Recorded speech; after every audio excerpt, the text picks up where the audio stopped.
Welcome back, everyone. Breaking news in the chess world. Today, in Tata Steel, Alireza Firouzja on your left, playing against world champion Ding Liren.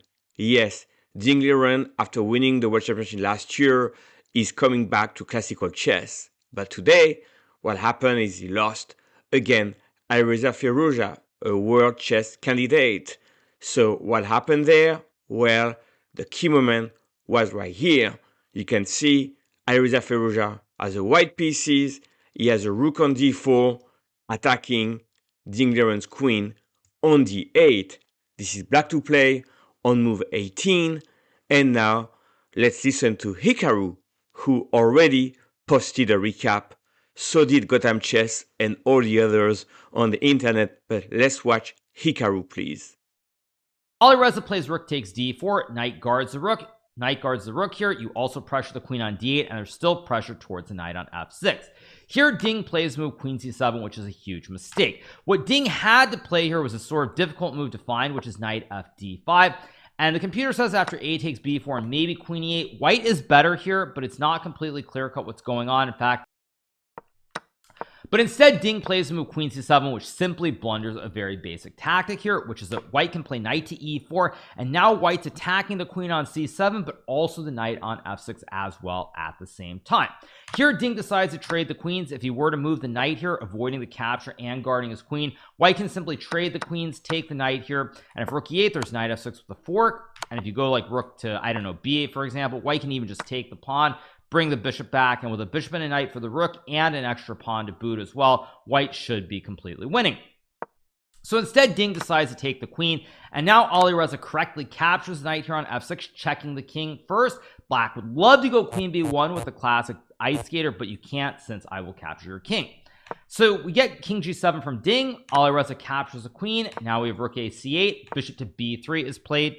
Sorry, not bishop b3, knight g4 is played first. An excellent move here from Alireza, because if black takes the bishop on c2, now there's bishop f6 checking the king, and after king g8, knight h6, spaghetti-o, the king is stuck in the corner and you lose the game.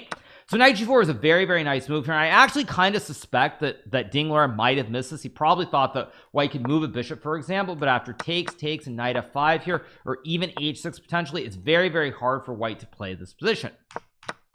So Alireza goes knight g4 first, threatening this mate with bishop f6, knight h6. We get knight to g8 being played, which stops both of these ideas on the spot. But now the problem is that when Alireza plays bishop b3, there's no longer a tactic involving the bishop and knight with h6 or knight f5. And now white has a clean bishop and a knight for the rook. But even beyond having a bishop and a knight for the rook, the big issue for black here is that white has the two b's, and this king on g7 is going to be very, very weak in the long term. And already here, as you can see from the valuation bar, computer says that white is totally winning. So, as Hikaru pointed out, Stockfish 16 found out that 95 is the only move, very hard to find. So in the game, queen c7. And now, only one winning move, only one works, right? You could take on f6, that doesn't work. You could take over here, that doesn't work. But 94 is a brilliant move. And the reason it's brilliant is when Ding Liren takes, you have a Swiss and chook. You can give a check and then capture the queen, right? And the problem is if you're trying not to do that and you do something like defending the queen, then boom, boom, and boom, this is easily winning, right? So Ding Liren go for that, check, and now bishop c2. This is what I think Ding Liren, the world champion, missed. He played rook c8 and you're attacking the bishop on c2. Imagine for a second that you play bishop b3, removing the bishop. There's no checkmate on the back rank because that bishop here covers c1. That's not the problem. But black can take on a3, you have to recapture, and right now you can play knight f5. This attacks the rook. So let's say the rook drops back. Now you can play h6. And if you drop back the bishop, you're going to lose the knight. And if you drop back the bishop like that, you can take, and black is in the game, right? So on this move, bishop b3 you have a problem, right? The problem is you have knight a5 and h6. But right here, genius move, knight g4. And Ding Liren missed that because if you were to capture here, as Hikaru says, you give a check and you give checkmate. So knight g4 is the key you have to defend, and only now you move the bishop.